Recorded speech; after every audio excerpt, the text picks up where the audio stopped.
Donetsk, au sud-est de l'Ukraine, à 2 pas de la Russie. C'est ici que les Bleus ont établi leur camp de base. La France est l'une des 3 seules équipes à avoir décidé de s'installer en Ukraine pour cet Euro. Mais pour son quart de finale face à l'Espagne samedi, elle ne pourra compter sur le soutien d'aucun membre du gouvernement. Paris a en effet décidé un boycott politique du tournoi pour dénoncer le sort réservé à l'opposante ukrainienne Yulia Tymoshenko. Une décision que ne comprend pas la population de Donetsk.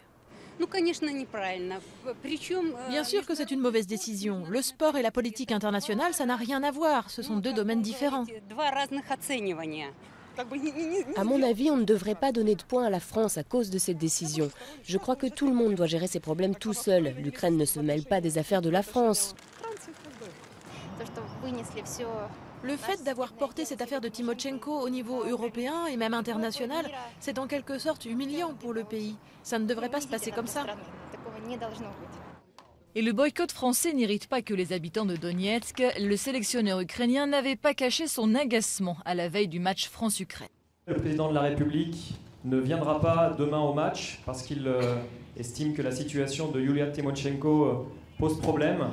Que pensez-vous de ce boycott ? Je ne veux pas répondre à cette question. Question suivante, s'il vous plaît. Dans cette région, l'ex-premier ministre qui a dirigé le gouvernement au lendemain de la révolution orange n'est pas très populaire. Son parti compte seulement une 30aine de députés. Pour ses fidèles soutiens de Tymoshenko, le boycott français est une bonne chose, même s'il n'est pas évident à vivre. Ils auraient même aimé que toute l'Union européenne suive la France. Mon seul souhait, c'est que tous les regards aillent dans la direction de la politique ukrainienne, des actes de notre président, de celui qui est au pouvoir. Si on décide de boycotter, ce boycott doit concerner tout le monde.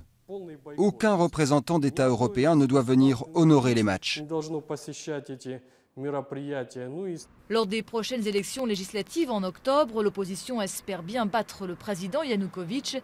En attendant, les Ukrainiens sont tous d'accord sur une chose, boycott ou pas, ils sont très fiers d'accueillir l'Euro et espèrent que le monde se souviendra d'une seule chose, que la fête était belle et que tout s'est bien passé.